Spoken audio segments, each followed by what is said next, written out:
Kemudian kegiatan literasi.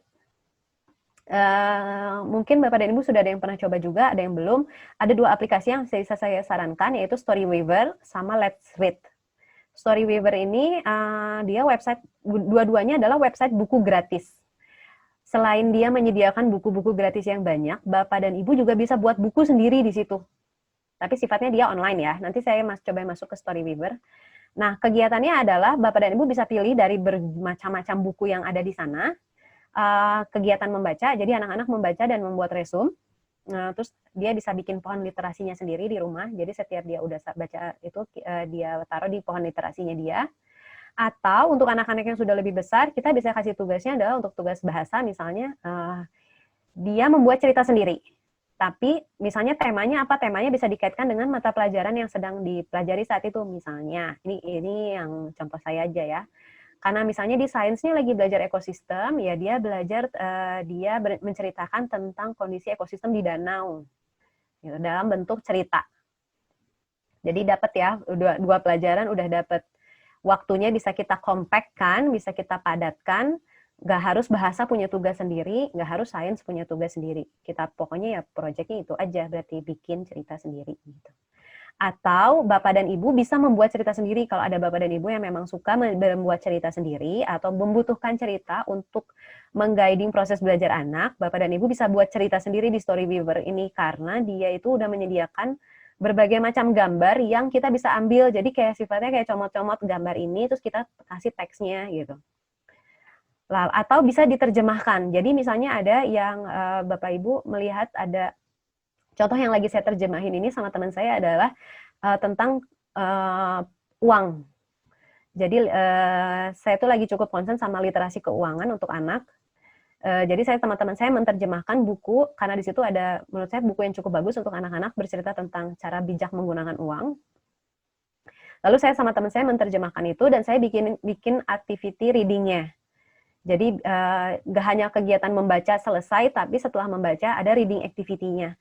Nah nanti Bapak Ibu juga bisa coba lihat contoh-contohnya itu ada di blog saya untuk gimana cara membuat si reading activity-nya yang sudah saya buat ya. Nah ini si Fat tadi sekalian udah. Sekarang kita masuk ke Storyweaver dulu bentar ya.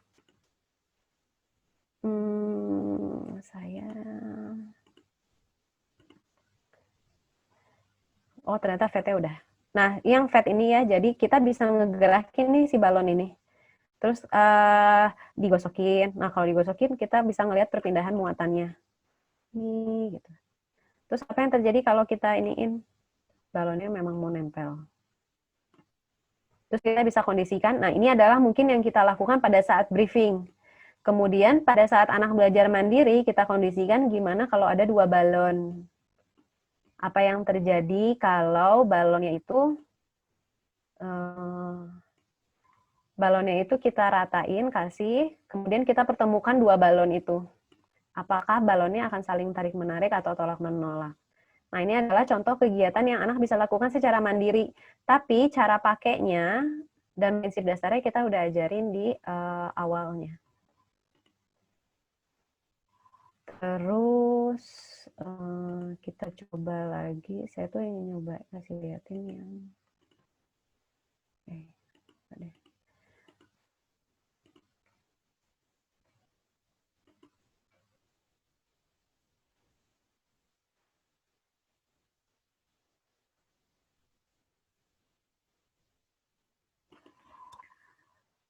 segitu dulu deh ya untuk Fat. Nanti kalau ada waktu kita coba lagi. Nah, sekarang saya mau masuk ke Storyweaver ya.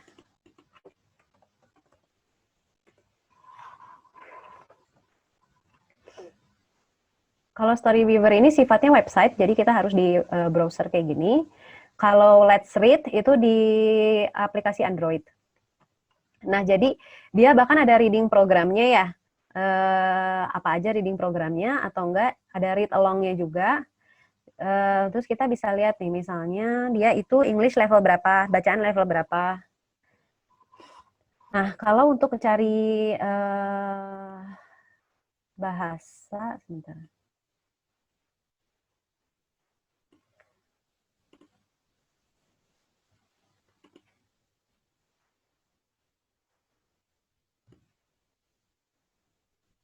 Nah, semua buku yang ada di sini tuh sifatnya gratis dan bahkan Bapak Ibu bisa langsung download dalam bentuk PDF. Nah, di sini kita bisa cari language-nya. Misalnya kita mau cari yang sudah ada orang yang terjemahin ke dalam bahasa Indonesia aja. Nah, di sini nih ada banyak buku-bukunya. Tapi saran saya Bapak dan Ibu tetap dibaca dulu sama kita sendiri karena ini adalah website dari India. Mungkin ada sedikit-sedikit budaya-budaya India yang tidak sesuai dengan budaya Islami. Nah, itu bisa kita filter di situ untuk memilih bukunya. Tapi Bapak ini mengapa lebah berdengung misalnya bisa kita baca untuk kegiatan literasinya. Nanti untuk pelajaran-pelajaran yang lain sebisa mungkin agar kegiatannya itu kan nggak banyak gitu ya untuk anaknya, tapi bisa memuat berbagai macam pelajaran. Jadi dari satu buku ini apa yang bisa digali dari pelajaran-pelajaran yang lain itu usahakan selalu seperti itu. Jadi kita bisa mengoptimalkan waktu dengan lebih baik. Sama ataukah berbeda gitu. Nanti bisa dilihat, bisa langsung dibaca di sini. Kalau langsung dibaca di sini nanti dia tinggal gini. Nah, ini udah berarti udah ada yang nerjemahin. Atau enggak bisa langsung download di sini. Nanti jadi kalau download terus kita bisa share bentuknya dalam bentuk PDF ke anak-anak. Tapi Bapak dan Ibu harus login dulu. Nah, saya mau liatin yang create. Saya login dulu ya sebentar.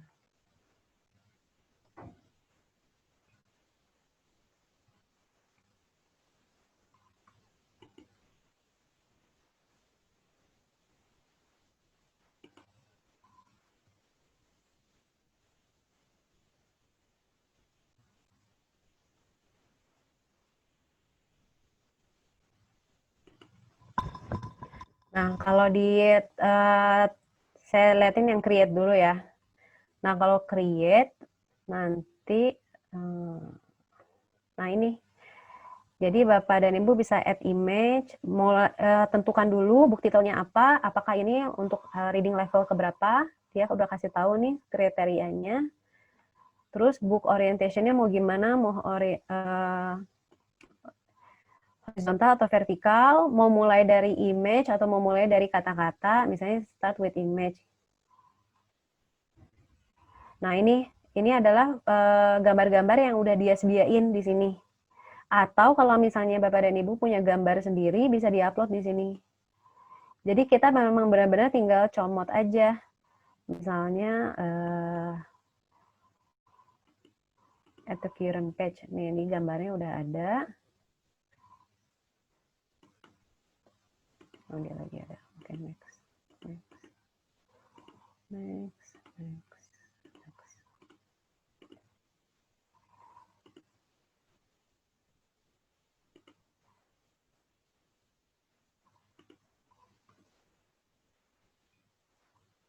Oh, dia lagi. Kemarin-kemarin ini baru-baru ini website-nya itu lagi diupdate, jadi ada beberapa yang kayaknya dia masih proses update. Tapi nanti di sini jadi bisa taruh image-nya, terus bisa taruh teksnya di sini.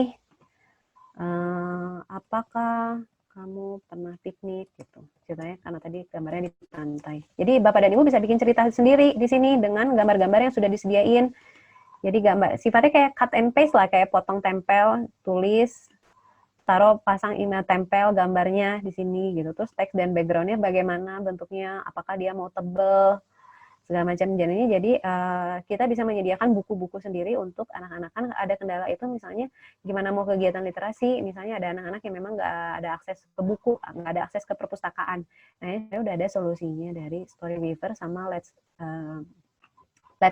Read sebenarnya mirip sama, karena dari India juga sama. Oke, ini saya leave yang ini. Kemudian untuk translate.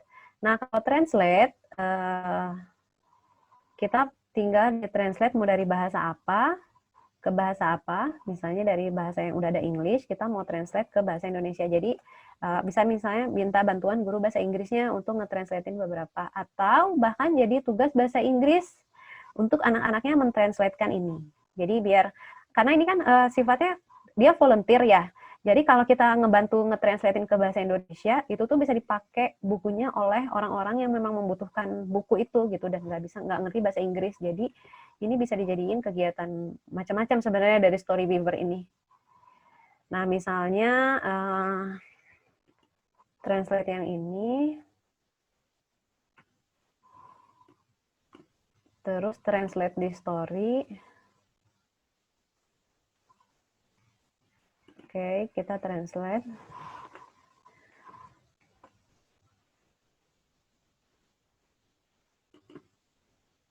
Nah, jadi nanti kalau translate itu kita dikasih lihat teks aslinya, kemudian kita tinggal translate aja di sini kata-kata bahasa Indonesianya. Twins Manu dan Maya sedang berjalan pulang dari sekolahnya. Udah tinggal gitu aja, gambar-gambar kita nggak perlu mikirin lagi, karena kan kita sifatnya translate ya. Tapi karena ini juga berarti ada hak cipta orang yang membuat itu, usahakan apa yang kita translate adalah tetap sama, sesuai dengan origin aslinya gitu. Itu yang bisa saya sarankan dari Storyweaver. Storyweaver ini sangat menarik, bisa banyak sekali yang digali dari sini untuk proses kegiatan literasi, dan tidak berpatok ke pelajaran bahasa aja, bahasa Inggris atau bahasa Indonesia, bisa masuk ke pelajaran-pelajaran yang lainnya. Let's Read juga sama ya, cuman dia sifatnya bentuknya aplikasi handphone. Nah, untuk reading activity-nya, misalnya nanti, saya kasih lihat aja deh, masih ya. Sorry, saya kasih contoh dulu ya, misalnya,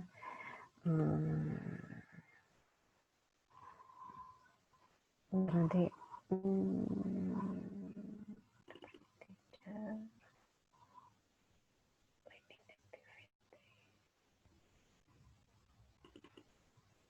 jadi selama liburan ini saya sama teman saya nargetin kita terjemahin beberapa buku tentang uang. Ini saya kasih contoh. Nah, jadi karena menurut saya kegiatan literasi, apalagi untuk anak-anak yang belum terbiasa membaca, ya kita nggak bisa cuma semata-mata kasih buku terus ya udah selesai gitu kegiatan membacanya. Karena yang saya alami adalah murid saya itu ada ternyata yang saya lihat dia suka ke perpus segala macam, tapi di kelasnya dia itu ada kesulitan memahami teks. Jadi sebenarnya saya itu mulai pertanyaan saya pertama kali adalah di situ, ini anak tuh baca tuh beneran baca atau dia cuman ngeliatin gambarnya aja. Ternyata memang dia lebih fokus ke gambarnya dan ada beberapa kata-kata yang dia nggak bisa mengerti untuk kata-kata yang panjang gitu. Jadi tetap saran saya sih setiap dibaca, setiap ada kegiatan membaca itu ada aktivitas literasinya, kayak misalnya tadi nanya tokohnya siapa, ceritanya tentang apa, resumenya apa, itu kita bisa kembangkan lah. Nah ini yang saya lakukan untuk reading activity ya. Nah ini karena judulnya itu adalah How Many Travels, jadi bahasa Inggris, judul buku bahasa Inggrisnya kalau diterjemahkan itu adalah bagaimana uang bergerak atau bagaimana uang berjalan. Nah dari buku itu, setelah buku itu baca, saya sediakan reading activity-nya yang bisa dipakai. Nah reading activity ini adalah menggali dari pemahaman yang ada di buku-buku itu. Kamu mempunyai uang 10.000 yang hendak kamu belikan dengan makanan. Bagaimana kalau kamu membuat komik strip singkat mengenai perjalanan uang 10.000 ini? Karena di bukunya tuh memang dijelasin cara bergeraknya uang. Dia dapat uang dari kakeknya, kemudian dia belanjakan untuk beli pensil, kemudian sama penjualnya nanti akhirnya uang 10.000-nya dipakai buat beli apa. Jadi pergerakan uangnya itu digambarkan di buku itu. Terus kebutuhan, jadi dia salah satu di buku itu adalah kebutuhan pribadi atau kebutuhan bersama, barang-barang yang harus bisa dipakai, barang-barang yang dibeli tapi hanya dipakai untuk diri sendiri, atau barang-barang yang dibeli untuk kebutuhan bersama gitu. Terus nanti dia ngeliatin mana pengeluaran hariannya, mingguan, bulanan, yang segitu-gitu. Nah karena untuk yang uang ini, karena tadi saya bilang ya, dia ada yang sifatnya itu karena budaya India, ya riba itu nggak apa-apa kalau bagi mereka. Tapi jadinya saya ada kegiatan yang sifatnya adalah nanti dia berdiskusi dengan orang tuanya, kewajiban kita ketika diberi rezeki dalam bentuk penghasilan. Nanti ini mengajarkan lebih ke zakat jadinya gitu. Terus karena nanti di buku yang How Many Travels ini adalah dia ngejelasin kalau minjem itu kita bisa minta bunga dari pinjaman, tapi kan kita nggak boleh peraturan itu, jadi diluruskannya di dalam kegiatan reading activity ini. Dalam Islam juga ada peraturan saat kita meminjam atau memberikan pinjaman uang gitu. Kalau Bapak dan Ibu punya buku-buku yang lain yang memang lebih aman, itu bisa malah jadi prioritas dipakai. Tapi kalau misalnya kayak tadi, kayak saya suka, menurut saya konsep cara dia menjelaskan uangnya, selain di luar ribanya, itu cukup sederhana untuk anak-anak. Tapi akhirnya saya kuncinya adalah ada reading activity yang dia harus membahas tentang hukum riba itu sendiri. Nah, kalau dalam sesi sesi kelas seperti ini, Bapak dan Ibu bisa mengkomunikasikan, ini kan bisa dalam bentuk ini ya, kalau pelajaran media sosial adalah kegiatan ekonomi.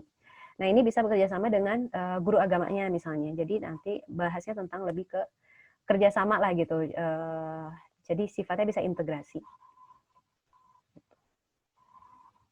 Itu contohnya. Kemudian kita lanjut lagi ke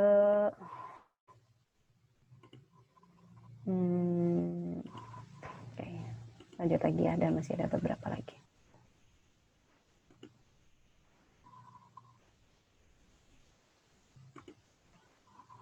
Belajar lewat games. Banyak games-games online di luar sana yang sebenarnya bisa kita kembangkan jadi aktivitas pembelajaran. Karena kan memang anak-anak usia, apalagi sekarang di rumah ya, saya nggak tahu itu mungkin ada yang main games terus kerjaannya. Segala macam itu memang nggak kendali. Jadi kita bisa sebenarnya kayak tadi, kalau saya adalah apa yang disukain anak, saya jadiin sekutu saya aja dulu gitu.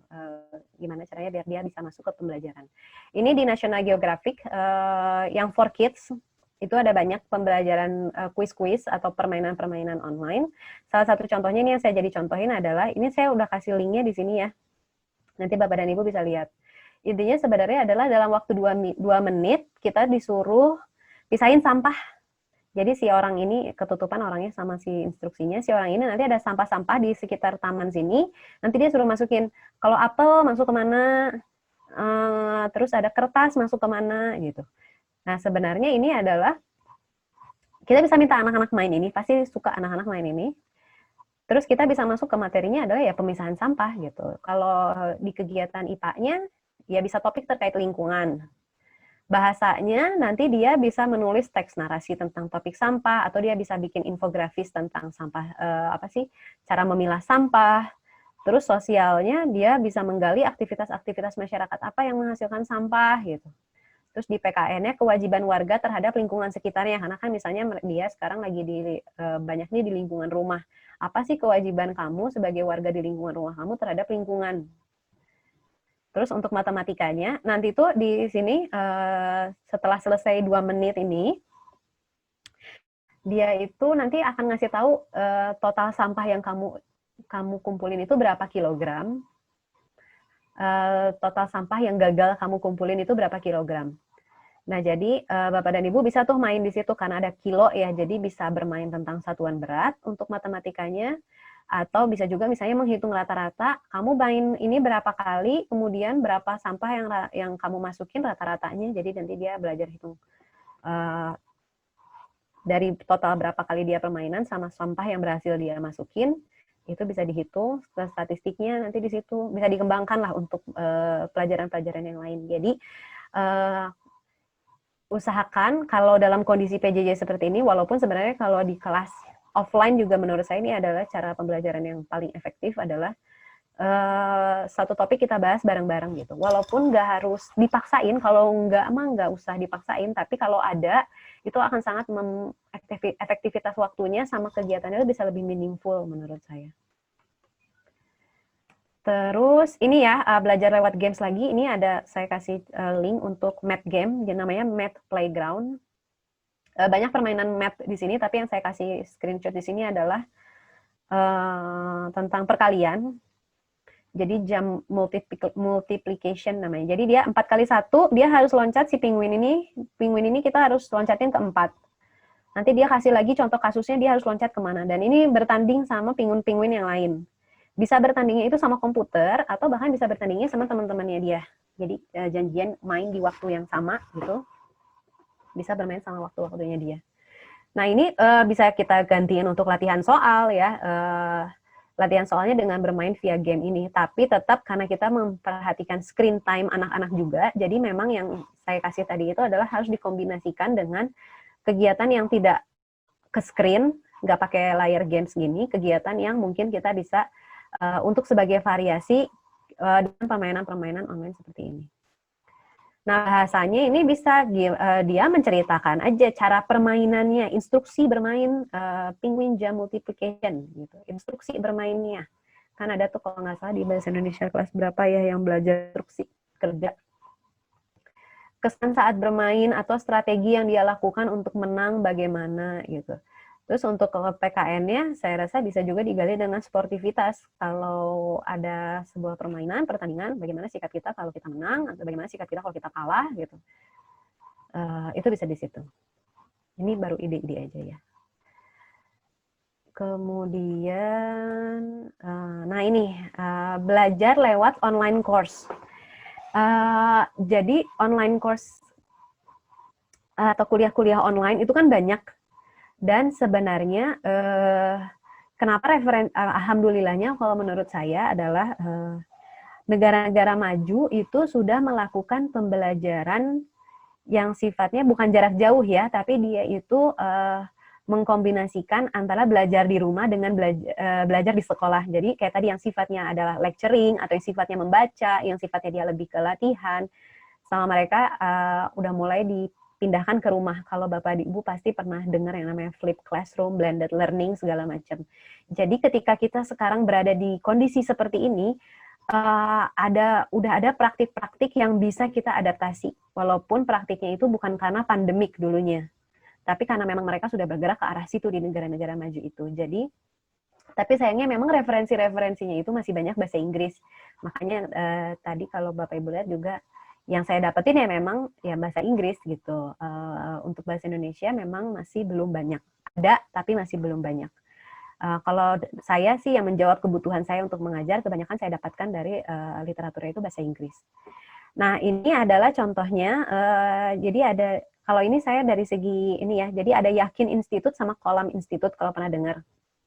Yakin Institute ini dia buatannya Syekh Omar ya, ada dia sebuah imam besar di Amerika gitu, dan dia kalau menurut saya cukup bagus apa yang dia bahas. Bahasanya itu sederhana, dia bahasnya juga isu-isu sosial. Ini sangat bagus untuk diikutin oleh anak-anak yang sudah SMA kalau yang Yakin Institute ini. Dan jadi dia kan sifatnya kuliah online. Dia memang sudah menyiapkan kurikulumnya dia itu adalah untuk belajar online. Nah, yang bisa Bapak dan Ibu lakukan adalah ajak anak-anaknya ikut ini bareng sama Bapak dan Ibu semua. Jadi kita sama-sama mengikuti course ini. Tapi kita jadinya akhirnya ketika ketemu itu kita membahas apa sih saat di course itu, membahas apa. Jadi kita lebih ke diskusi atau enggak lebih ke sifatnya kepenugasannya, refleksinya dengan kehidupan yang ada di sekitar kita. Tapi bisa juga Bapak dan Ibu yang ikutan, kemudian Bapak dan Ibu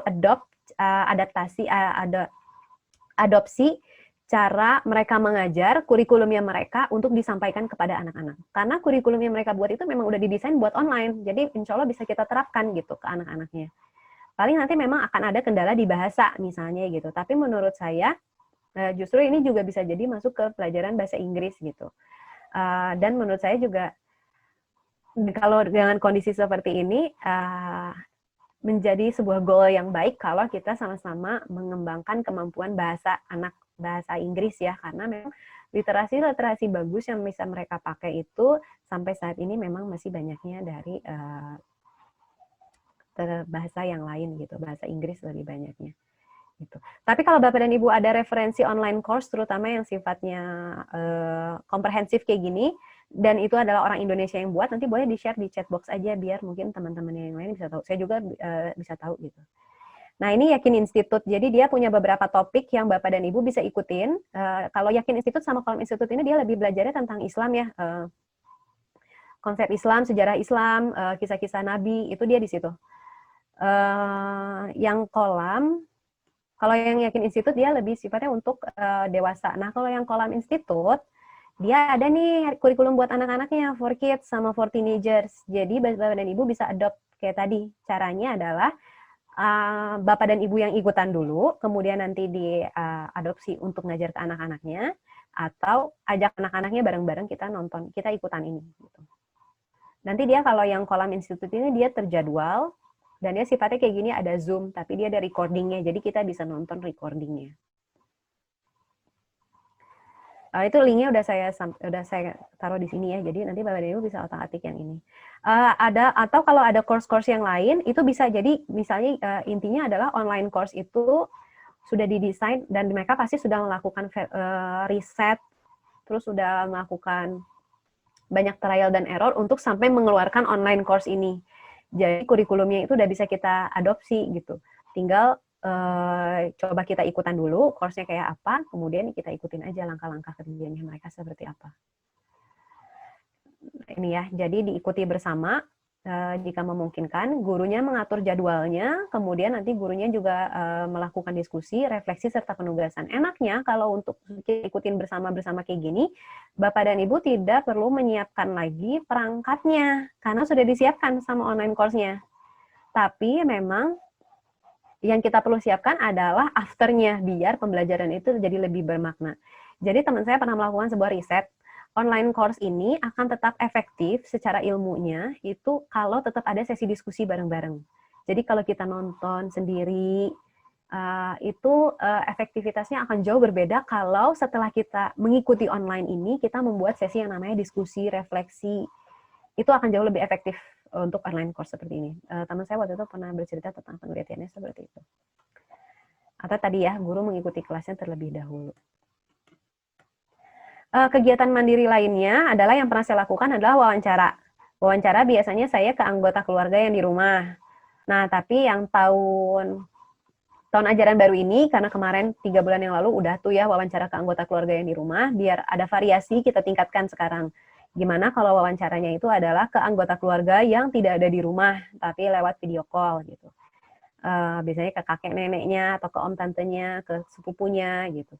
Nah, dalam proses wawancara ini sebenarnya kita bisa mengajarkan banyak hal, kita bisa mengajarkan anak-anak untuk adab berbicara dengan orang lain, terutama kepada yang lebih tua, karena kan ketika mereka mau wawancara, pasti mereka berbicara tentang kepada yang lebih tua. Dan belajar menyampaikan tujuan. Jadi nggak nelpon tuh misalnya, halo nenek, aku mau nanya nih, apa ya pengaruh kemacetan, apa segala macam topik wawancaranya gitu. Tapi kita jelaskan dulu sebelum kitanya, makanya proses briefingnya itu penting.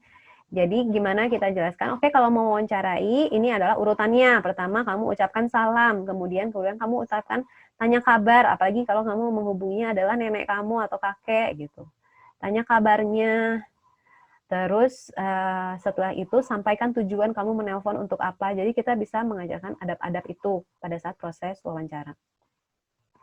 Kemudian di proyek, nah ini proyek itu adalah dijadikan sebagai tugas akhir end of topic, atau bisa juga tugas akhir nanti di semester.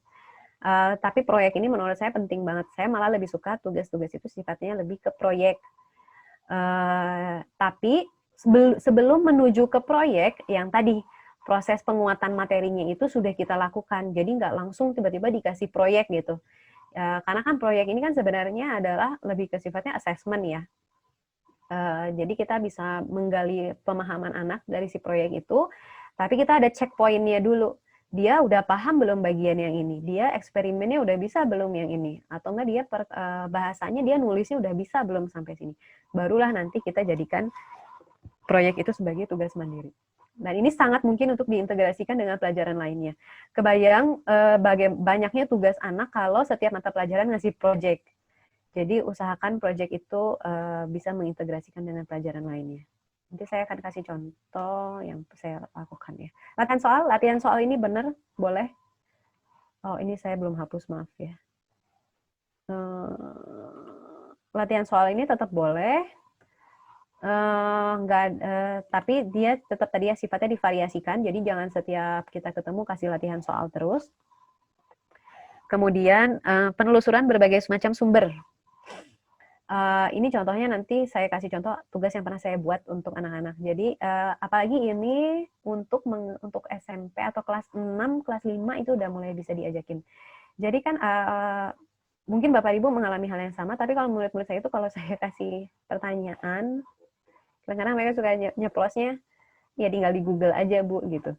Jadi saya itu membuat pertanyaan yang mereka tidak bisa ditemukan di Google secara instan. Jadi untuk menemukan jawaban dari pertanyaan yang saya berikan adalah mereka harus pertama memasukkan keyword yang tepat, kemudian atau enggak nanti munculnya adalah sebuah artikel di mana artikel itu mereka harus baca. Jadi tadi saya bilang didesain anak itu dipaksa untuk baca. Kalau kita pertanyaan kita itu masih bisa di Google dan kemudian muncul paling atas di Brainly itu, udah itu selesai. Abis itu mereka tinggal Google, ambil di Brainly, di mana yang di Brainly itu juga jawabannya belum tentu benar. Ya udah selesai. Akhirnya kita nggak dapet tujuan kita untuk si anak-anak ini adalah kegiatan literasinya, terus kritisnya, membacanya, pemahaman bacaannya itu nggak dapet. Untuk memandu kegiatan proyek, nah ini langsung ya. Jadi saya akan share apa yang sudah saya buat caranya. Yang ini yang berhasil. Jadi untuk memandu kegiatan proyek ini, pertama kendalanya adalah waktu itu saya mau buat kegiatan proyek yang anak-anak itu bisa melakukan proyek itu sendiri. Nggak dibantuin orang tuanya, atau enggak mereka nggak ada rasa, nggak usah nunggu orang rumahnya ada untuk mereka melakukan itu. Jadi tadi kayak saya bilang, makanya panduan itu penting. Saya itu selalu menulis apa yang dilakukan itu di panduan. Jadi kalau anak-anak yang nggak datang waktu itu, mereka cukup bisa baca panduan dan insya Allah bisa melengkapi apa yang mereka ketinggalan gitu. Nah, di panduan, saya selalu menulis panduan itu seakan-akan saya berbicara sama mereka. Jadi bahasanya juga kayak gini. Karena waktu itu nih saya kasihnya habis lebaran, jadi ya saya mengucapkan minal aizin wal faizin gitu. Terus ini mas style aja ya, saya style itu kalau style saya ngasih PowerPoint ke anak atau ngasih panduan ke anak, saya suka pakai gambar-gambar dengan komik-komik seperti ini. Jadi saya kasih tahu nih proyeknya membuat alat peredam suara. Kebetulan waktu itu kita lagi belajar bunyi. Terus saya kasih tahu tujuannya apa ya di sini. Dan saya kasih nih targetnya. Minggu ini akan ada rencana 2 kali kelas tatap muka sama saya mereka. Maka kita akan mengerjakannya dengan 2 tahap. Tahap 1, pada saat sesi pertama, saya kasih tahu bahwa kita akan melakukan perencanaan dan desain. Nah, di tahap ini nggak langsung buat alatnya, tapi kita akan melakukan perencanaan terlebih dahulu. Lalu kita kasih tuh, tetap kita review lagi background dasar ilmunya yang mereka sudah pelajari waktu itu. Kemudian kita bikin tabel perencanaan seperti ini. Yang tabel perencanaan ini sebenarnya nggak harus di print, karena ini kan lebih, tadi saya bilang worksheet itu tugasnya lebih ke kerangka berpikirnya. Kalau ada kendala di print, saya nggak maksa mereka print juga, yang penting mereka ada buku dan mereka benar-benar mengikuti langkah-langkah ini. Nah, jadi yang saya lakukan adalah, ya Pak? Maaf Ustazah. Ya. Gimana kalau kita untuk sesi interaktif dulu supaya materinya lebih mendalam teman-teman? Atau mau diselesaikan sebentar Ustazah? Ya, karena tadi saya bilang karena tools yang saya kasih itu banyak, nggak bisa saya kasih semuanya langsung cara pakainya bagaimana gitu. Nanti ada satu sesi lagi. Ini sebenarnya karena tadi tujuannya kan adalah kita mau bikin pembelajaran itu yang di gurunya enak, orang tuanya enak, muridnya juga enak. Oh iya. Oke, silahkan. Iya, boleh. Atau gimana? Saya sih ngikutin aja. Atau ada yang merasa ini nggak perlu atau gimana? Supaya Ustazah juga bisa istirahat, bisa minum, dan teman-teman bisa tanya jawab. Karena materinya sangat bagus, sehingga teman-teman butuh kayaknya ada hal-hal yang perlu Ini sebentar lagi, nanti habis itu memang sudah selesai itu, sisanya tanya jawab aja. Ini saya karena tadi kan kita udah menuju pemahaman materi ya, dan ini lagi sifatnya ke project. Oke, baik Ustazah, silakan dilanjut Ustazah. Oh ya. Oke. Tadi sampai mana ya? Nah, untuk di tabel perencanaan ini, jadi Bapak dan Ibu kalau sedang memberikan project, ini yang saya lakukan dan alhamdulillah berhasil mendapat respon yang baik juga dari orang tua. Jadi pada saat pertemuan itu kita sifatnya benar-benar pertemuan pertama itu anak-anak suruh cari bahan yang ada di rumah, dan kita tungguin di kelas online kayak gini. Kamu cari bahan yang ada di rumah yang bisa kamu pakai, dan anaknya itu nanti bisa nunjukin ke kita, Bu, di rumah saya adanya ini, bisa dipakai atau enggak. Jadi outputnya adalah dari tahap pertama ini adalah anak-anak itu sudah tahu mereka mau pakai bahan apa aja yang ada di rumahnya mereka, terus mereka mau buatnya seperti apa. Jadi kita selesai assalamualaikum, selesai kelas, anak-anak itu udah bisa kerja sendiri karena dia sudah tahu dia mau buatnya bagaimana, bahan apa saja yang dia butuhkan. Dan dia juga ada sesi ketemu sama kita karena lagi tatap muka. Dia juga ada sesi, Bu, aku nggak punya lem misalnya, aku bisanya pakai apa ya gitu. Kita bisa sama-sama cari solusi bareng di situ. Nah, ini adalah jadi setelah saya kasih kayak gini, kita melakukan perencanaan bareng-bareng, kemudian saya tinggal anak-anaknya selama seminggu. Alhamdulillah selama seminggu itu nggak ada yang menghubungin saya karena merasa kesulitan. Kemudian saya ketemu lagi di pada saat sesi kedua. Sesi kedua itu sifatnya mereka presentasi. Jadi saya kasih mereka jatah untuk melakukan presentasi per anak. Jadi alhamdulillah waktunya keburu, mereka melakukan demo sama presentasi masing-masing di situ. Jadi temannya nanti saya izinkan teman-temannya untuk mengomentari hasil presentasinya dengan bahasa yang baik, dengan adab yang baik di chat box. Jadi kalau temannya presentasi nanti bisa, wah bagus segala macam, itu interaktifnya nanti di situ. Dan setelah bagi rapot, ini kemudian saya lakukan survei singkat aja ke orang tuanya, apa yang terjadi setelah model, ini jadi adalah model yang terakhir yang saya pakai. Sebelumnya saya itu cuma ngasih, nggak pakai briefing kayak gini, saya cuma kasih instruksi, segala macam, dan akhirnya kalau dari pandangan orang tua adalah, ketika anak-anak melakukan proyek yang ini, orang tua sama sekali nggak ikut campur.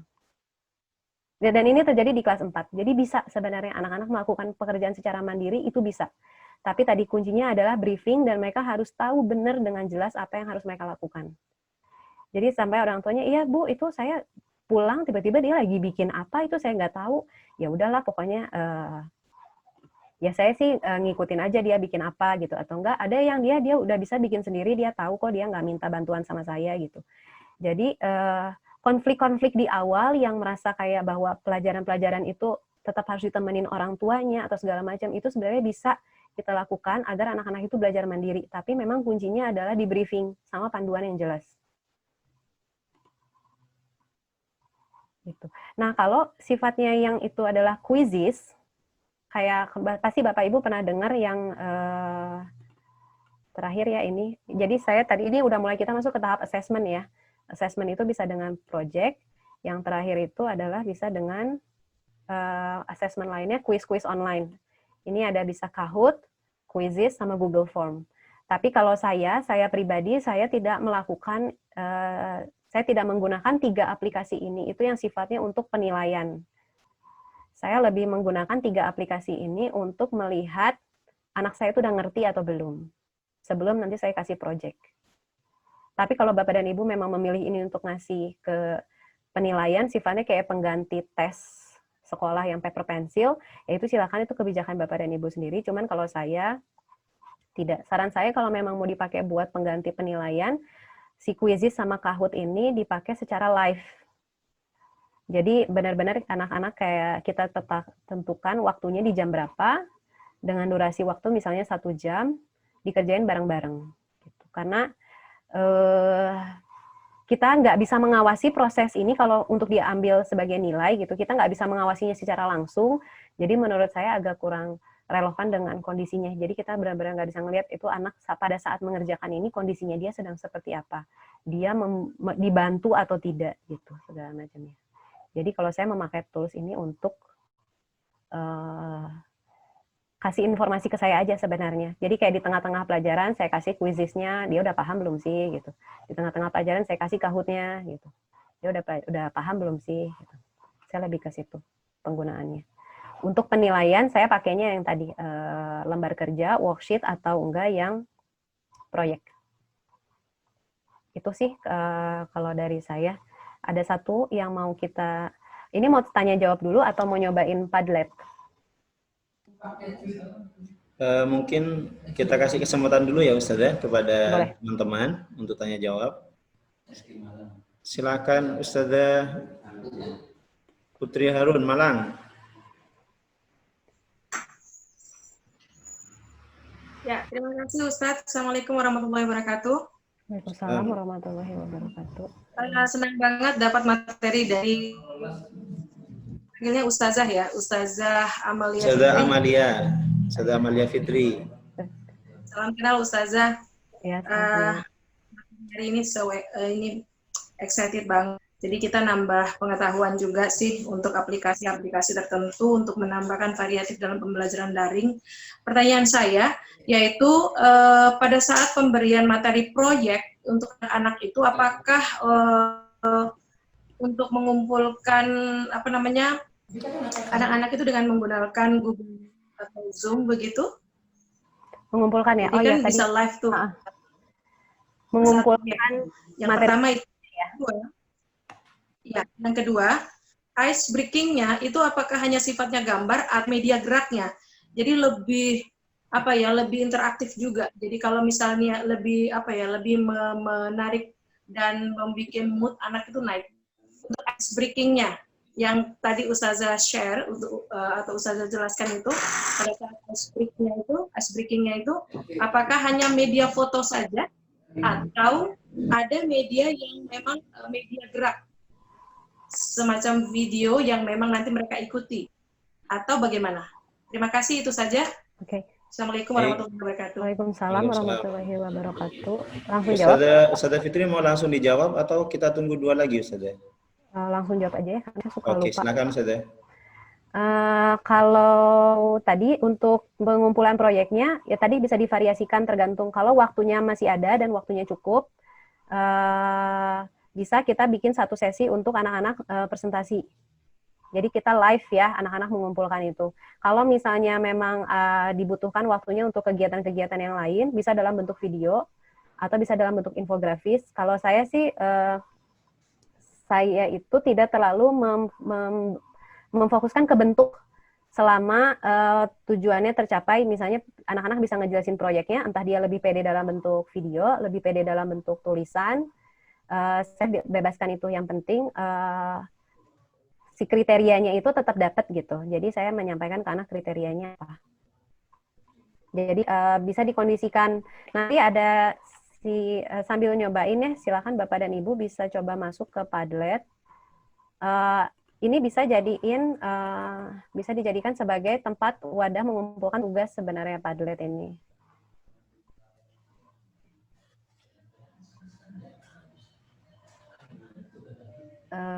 Coba sebentar. Lagi buka.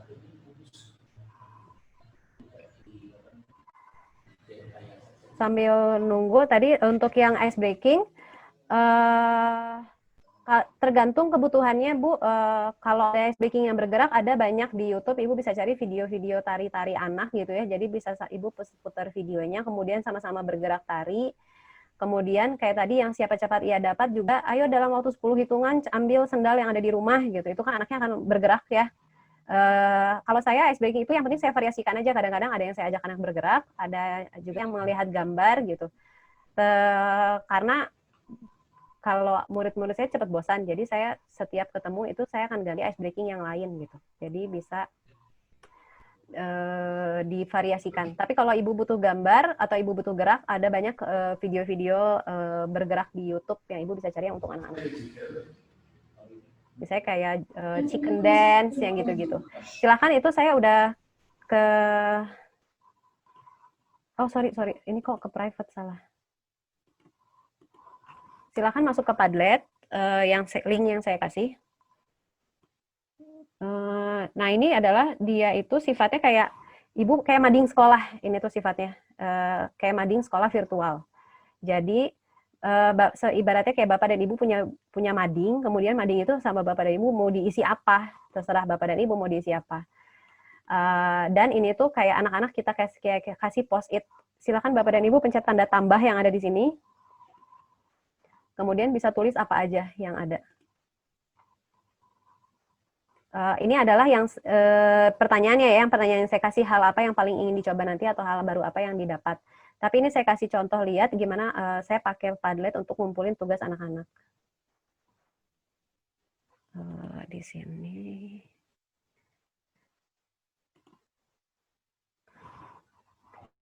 Jadi kalau kita kasih atur linknya, itu bisa, nah jadi kayak gini. Jadi satu wall itu isinya anak-anak upload fotonya mereka semua gitu. Dan ini tinggal kita kasih linknya, kalau tugasnya sudah kumpul, boleh masukin ke link yang ada di sini. Nanti anak-anak nge-upload sendiri. Untuk level 3 ke atas, pengalaman saya anak-anak udah bisa nge-upload sendiri. Bahkan mereka bisa masukin GIF, video. Jadi silahkan dicoba, ini belum ada yang coba. Masuk ke link Padlet yang saya kasih. Nah, di sini tuh bisa Bapak dan Ibu bisa masukin yang namanya video atau gambar atau emoticon.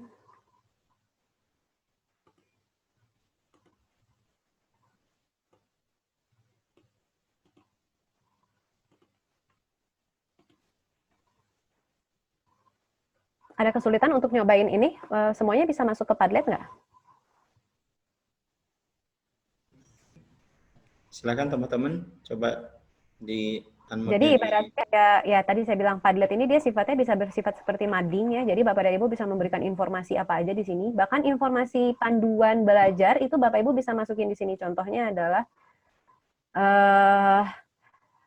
untuk belajar pertama kali silahkan baca artikel berikut. Nanti di sini Ibu kasih linknya misalnya www apa gitu. Terus masukin linknya ya, masukin link artikel yang Ibu mau baca. Kemudian taruh lagi, bikin lagi. Setelah itu silahkan coba tonton video ini. Terus link videonya apa masukin nanti di sini pakai link. Kalau mau masukin link video itu pakai yang ini.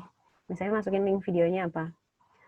Terus masukin lagi setelah itu, kemudian lakukan latihan soal dengan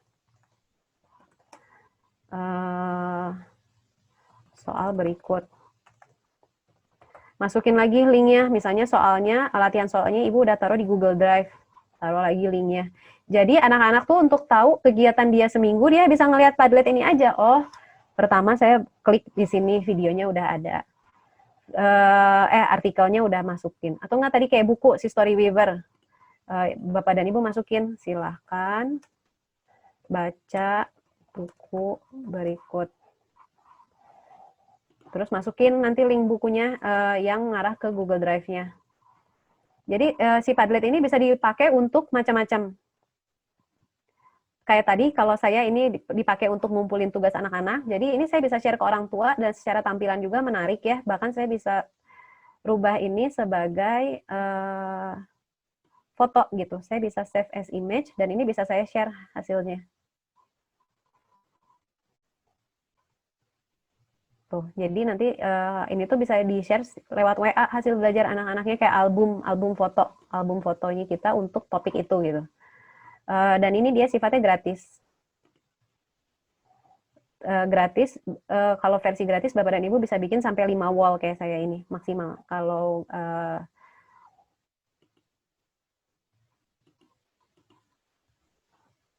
ada yang kesulitan untuk mencoba Padlet ini mungkin?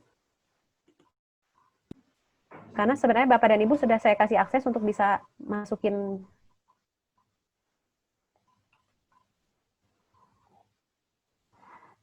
Oke, sambil nunggu saya kasih lihat lagi. Atau mau pertanyaan lagi, atau mau kasih lihat apa yang sudah saya lakukan dengan Padlet ini. Gimana, Pak? Muncul mungkin kita buka satu lagi ya, Saudara. Iya, saya kasih lihat. Lagi sambil menjawab yang kedua. Bagaimana, Saudara? Iya, boleh sambil itu. Nah, ini saya sambil lihat aja apa yang sudah saya lakukan dengan Padlet. Baik, kepada teman-teman silahkan yang mau bertanya lagi untuk 2 orang penanya selanjutnya.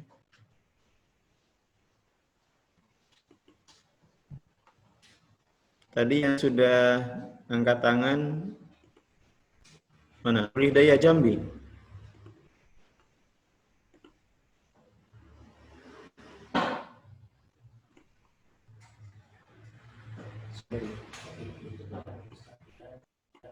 Mungkin lanjut dulu saja, sementara masih belum ada yang langsung bertanya.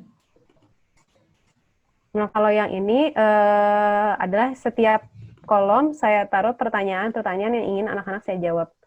Jadi, untuk menjawab pertanyaan ini, anak nanti isi di kolom ini. Untuk pertanyaan ini, anak diisi di kolom ini. Jadi, ini sifatnya refleksi, kayak setelah setelah selesai pelajaran, kita misalnya mau bertanya, menggali pemahaman anak apa, tapi dalam bentuk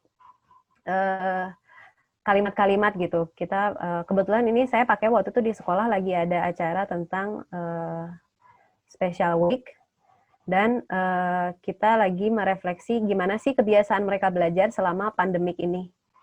Dan ini adalah persiapan untuk di tahun ajaran barunya gitu. Aku saat belajar di rumah bagaimana gitu. Terus mereka di sini nih bilang perasaanku bosan, bisa ngajak ngobrol. Saat belajar aku merasa harus mandiri, lebih enak sama guru, soalnya dijelasin sampai ngerti, kalau di rumah kadang nggak ngerti gitu. Nah ini Bapak dan Ibu bisa pakai sebenarnya untuk di tahun ajaran baru, misalnya kalau di tahun ajaran baru nanti di sini diganti ekspektasi apa yang diharapkan selama belajar 6 bulan di rumah gitu. Kegiatan-kegiatan seperti apa yang diinginkan, jadi kita melihat anak itu kebutuhannya apa dan keinginannya apa dan kita berusaha memenuhi kebutuhan itu gitu. Atau enggak, ya tadi untuk panduan belajar minggu ini, kalau Bapak dan Ibu misalnya panduan pelajarnya banyak, sebentar.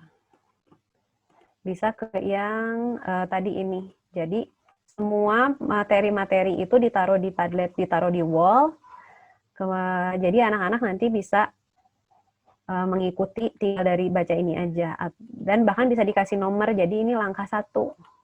Jadi kita kasih, dan bahkan dikasih keterangan ini targetnya kapan.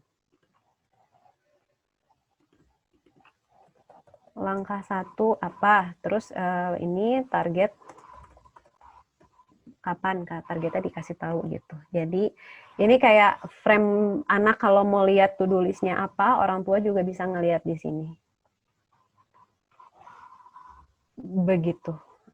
Saya sangat menyarankan sih Padlet ini, dia pertama dia cukup interaktif, sangat mudah digunakan juga, dan anak-anak itu seneng karena dia bisa masukin ini nih, bisa masukin foto, bisa masukin snap-nya mereka, voice, gambar, bisa masukin maps, jadi bisa masukin macam-macam di sini. Waktu itu kita 2 minggu pakai Padlet ini sih hasilnya cukup berhasil dan anak-anak cukup mudah beradaptasi dengan ini. Materi apa yang lebih cocok untuk materi pembelajaran ekonomi? Media apa? Kayak tadi media, sebenarnya media yang saya sharekan ke Bapak dan Ibu itu, kecuali lab virtual ya, itu bisa dipakai untuk pembelajaran apapun. Tapi kalau misalnya tadi memang materi kayak videonya untuk pembelajaran ekonomi itu Bapak dan Ibu tidak nemu, itu berarti mau nggak mau memang kita harus bikin sendiri. Tapi kalau menurut saya bisa dibikinnya itu adalah dengan bikin kerja, jadi ke Bapak dan Ibu bikin tim gitu. Misalnya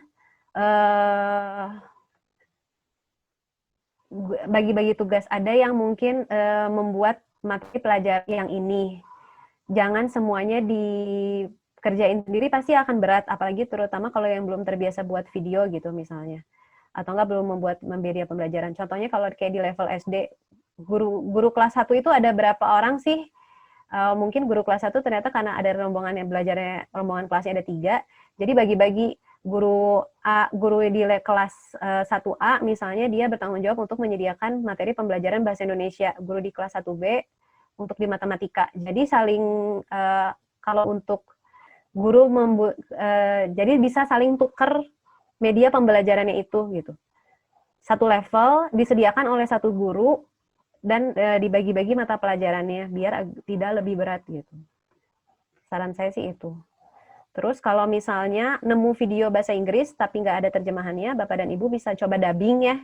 Jadi videonya nggak usah kita buat, tapi kita dubbing aja. Atau enggak, coba dikasihin subtitle. Ada Bapak Ibu coba cari di YouTube itu, misalnya keywordnya di Google ya, YouTube YouTube, subtitle, free gitu ya. Jadi dia itu akan apa sih, dari link YouTube yang Bapak Ibu kasih, dia nanti akan ngebuatin subtitlenya. Banyak webnya saya nggak hafal karena biasanya saya cuma cari by keyword aja. Tapi ini yang pernah saya lakukan juga untuk mengakomodir kalau ada video-video bahasa Inggris yang saya rasa anak-anak butuh. Terus untuk aplikasi yang cocok untuk anak TK, anak TK ya. Ya maaf ya, saya tuh nggak ngajar TK. Kalau TK, kayak saya, menurut saya Let's Read tadi bisa ya, tapi lebih jadinya bukunya untuk dibacain ke anak-anaknya.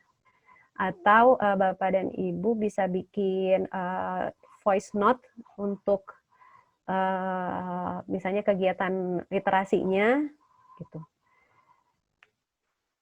Oke, maaf untuk anak TK, saya mohon maaf banget, saya referensi saya belum banyak, tapi nanti coba kalau ada saya sampaikan ya.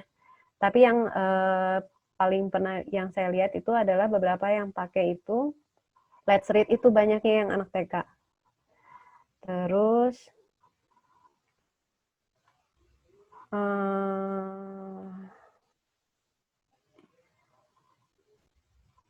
app apa yang cocok untuk tingkat SD level bawah kelas 1 dan 2? Padlet tadi bisa, tapi harus diajarin dulu cara pakainya. Karena kemarin pengalaman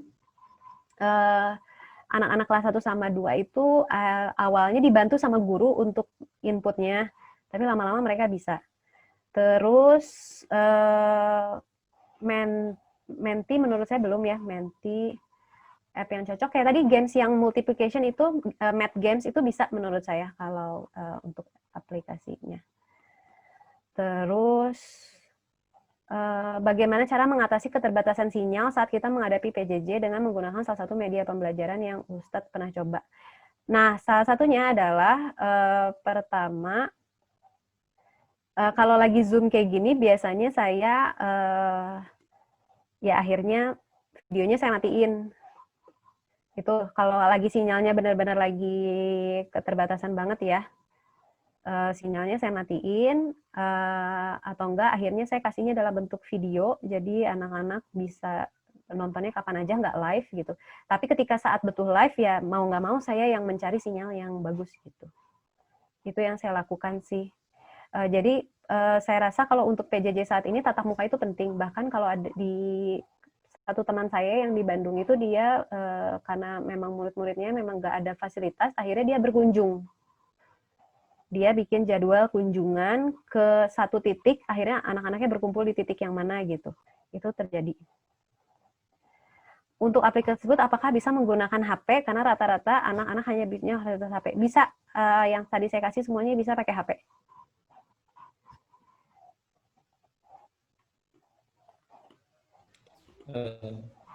Baik, Ustazah. Ya. Ini waktunya sudah jam 11 lewat 6 menit. Kayaknya semua pertanyaan sudah dijawab ya, Ustazah ya? Bentar ya, soalnya ini nanyanya private ya, jadi saya kadang-kadang nggak kelihatan. Sebentar. Oh, dia mungkin ada. Terakhir di SD Al-Irsyad Kota mana ini? Dari Aulia Wati Hakim. Mungkin terakhir itu yang dijawab, Ustazah. Apakah pembelajaran ini efektif untuk setiap siswa? Nah, yang saya alami adalah siswa itu kan cara belajarnya macam-macam. Ada yang dia bisa dengan bacaan, ada yang bisa dia dengan video, ada yang dia itu harus ada gambar gitu. Makanya itu tadi saya bilang semua media pelajaran yang tadi saya perangkat itu adalah senjata saya, karena memang saya menggunakan semuanya. Jadi kalau anak-anak yang cukup dengan membaca saja, dia cukup dengan membaca panduan yang saya sediakan. Tapi kalau anak yang susah, pasti dia butuh nih tatap muka kayak gini. Dia berasa butuh itu. Ada anak yang suka nonton video, ya videonya juga udah saya siapin. Jadi saling melengkapi. Tapi kalau pengalaman saya mengajar 3 bulan kemarin, alhamdulillah dengan media-media yang tadi saya sudah coba, itu bisa mayoritas untuk semua anak itu efektif. Jadi yang tadi saya sudah sampaikan ke Bapak dan Ibu itu adalah praktik-praktik yang sudah saya lakukan.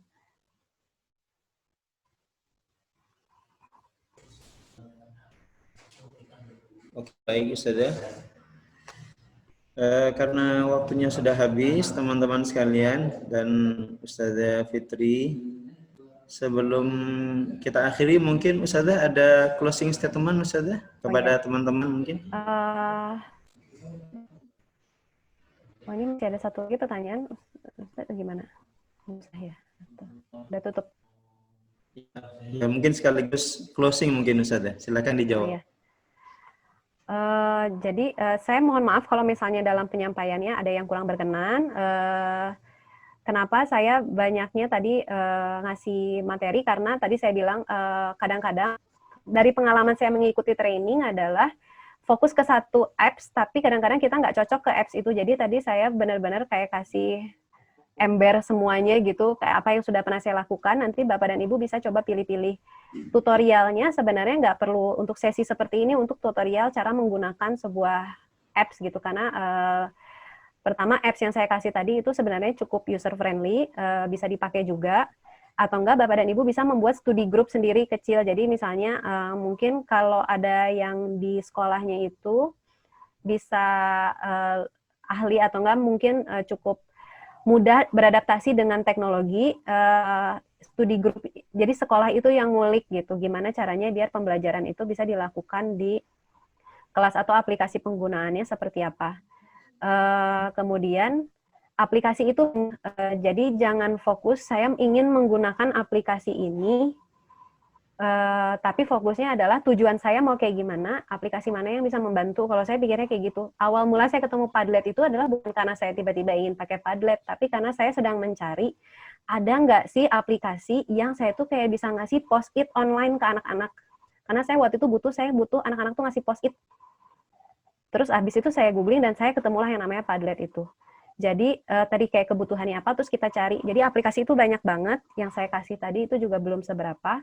Tapi nanti insya Allah saya bisa share materinya, dan saya bisa share contoh-contoh panduan yang pernah saya buat ke anak-anak yang memang gimana caranya membuat panduan itu agar orang tua juga ngerti panduan yang kita baca, dan anak-anak juga bisa belajar dari panduan itu. Tapi yang jelas tatap muka itu harus ada, briefing itu penting, karena kalau nggak ada briefing nanti anak-anaknya akhirnya masih bergantung lagi kepada orang tuanya. Dan ketika orang tuanya tidak ada di rumah untuk kondisi tahun ajaran baru ini, akhirnya mereka nanti akan bingung di rumah ngapain gitu. Apalagi kalau tatap muka ini tidak rutinitasnya tidak sering. Itu sih kalau dari saya. Mohon maaf kalau ada salah-salah kata atau kalau ada yang tidak berkenan. Semoga apa yang saya sampaikan bisa bermanfaat. Bapak dan Ibu bisa melihat, saya suka share cara-cara saya mengajar itu di Instagram saya. Sama saya lagi coba juga bikin blog di mana saya ngasih cara-cara belajar. Kayak tadi FET itu udah saya masukin ke blog saya semuanya.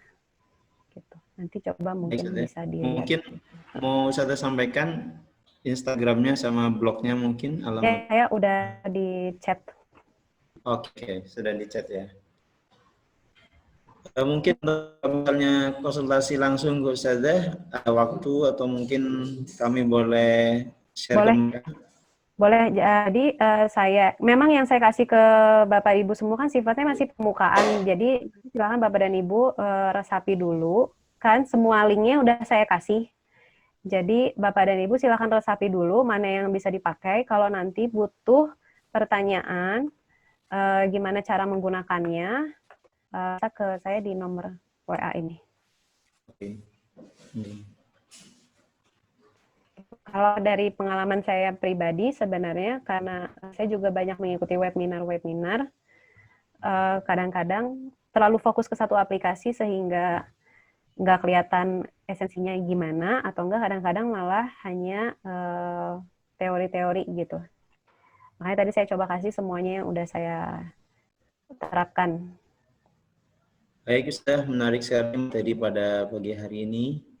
Kami atas nama teman di MPP mengucapkan terima kasih kepada Ustazah yang telah berbagi ilmu, meluangkan waktu, dan mudah-mudahan semuanya bermanfaat dan apa yang Ustaz sampaikan mendapatkan pahala dari Allah Subhanahu wa taala. Insyaallah. Maka dengan akhirnya ini kami selaku penyelenggara mengucapkan sekali lagi jazakumullah khairan katsira kepada semua peserta dan terutama kepada Ustazah Amalia Ya, Fikri saya juga atas terima kasih ilmunya. banyak atas waktu dan partisipasinya. Baik, mari kita akhiri bersama dengan membaca hamdalah dan kafaratul majlis. Alhamdulillahirabbil alamin, subhanakallahumma bihamdika asyhadu an la ilaha illa anta astaghfiruka wa atubu ilaik. Wal afu minkum. Wassalamualaikum warahmatullahi wabarakatuh. Waalaikumsalam warahmatullahi wabarakatuh.